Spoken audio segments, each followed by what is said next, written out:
17वें अध्याय में 3 प्रकार की श्रद्धा का वर्णन है। अनुद्वेग करम वाक्यम सत्यम प्रीहितम चयत स्वाध्याय व्यसनम दैव वांगमयम तपुच्यते। भगवान कहते हैं अपने शरीर की तीनों इंद्रियों का ध्यान रखना पड़ता है। एक तो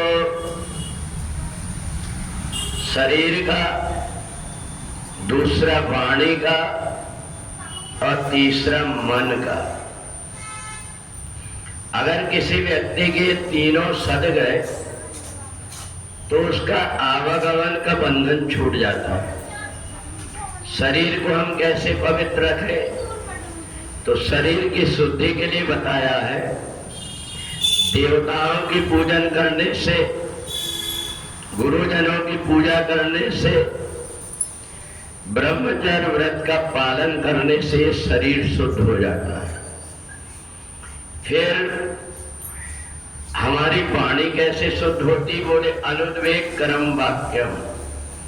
ऐसी वाणी जिससे दूसरे के दिल में दुख ना हो, ऐसी वाणी बोलना। किसी व्यक्ति का अपमान नहीं करना और स्वाध्याय करना। अपना जो भी मंत्र है, जो भी पाठ है, वो हम करें, ये वाणी की तपस्या हो जाती है। और तीसरा हो जाता है मना प्रसादा सौम्यत्वम। मन से हमेशा प्रसन्न रहे, चाहे जिंदगी रोकर के कटे या हंस कर के कटे। जिंदगी तो जीना पड़ता है, इसलिए समझदार व्यक्ति रोते रोते नहीं बल्कि हंसती हुई जीवन प्रसन्न रहता है। और हमारा मन पवित्र है, इसलिए जहां जरूरत हो वहां बोले, जहां जरूरत ना हो थोड़ी देर मौन रहे और अपने मन के अंदर विचार पवित्र आए। इस बात का ध्यान रख लिए। तीनों तप हो गए, शरीर का भी तप हो गया, वाणी का भी तप हो गया और मन का भी तप हो गया। तो इसलिए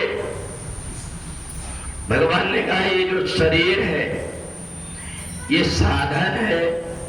जब तक शरीर है, हम इस शरीर को जितना साध सकते हैं उतना यदि हमने साध लिया तो इससे हमारे आगे का भविष्य सुधर जाता है। ये जो शरीर है इसको साधन धाम मोक्ष कर द्वारा बताया।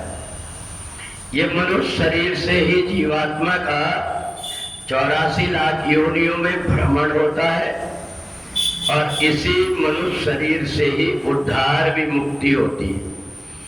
अगर एक बार ये मनुष्य शरीर मिला और हम अगर चूक गए तो फिर 84 लाख जन्मों तक भटकना पड़ता है। और इसलिए हम ये मान ले ये मनुष्य शरीर ही ऊपर और नीचे जाने की रास्ता है। और इसलिए समझदार व्यक्ति जो मनुष्य शरीर मिला हुआ है, इस मनुष्य शरीर का जितना भी हो सकता है सदुपयोग कर लेता है। और इन तीनों चीजों का हमने ध्यान रख लिए। हमारी वाणी कैसी बोले, हम दूसरों के विषय में कैसा सोचे विचार रखें, और हमारा शरीर ये 5 तत्व का बना हुआ है। हम न परमात्मा की पूजन करते हैं, हम देवताओं की पूजन करने के लिए बैठते हैं तो हमारा ये शरीर पवित्र हो जाता है। तो इसलिए अगर इन छोटी छोटी बातों का हमने ध्यान रख लिए तो हमें और कुछ करना नहीं पड़ता। अपने आप हमारे द्वारा जितने कर्म होते हैं वो सब पूजन बन जाते हैं। तो इसलिए इन तीनों चीजों को जो साध लेता है उसका आवागमन का बंधन मुक्त हो जाता है। और तीनों चीजें इनका संबंध व्यक्ति के जीवन से, दिनचर्या से है। वो कैसे लोगों के साथ में रहता है, कैसा भोजन करता है, इन सारी चीजों का प्रभाव पड़ता है।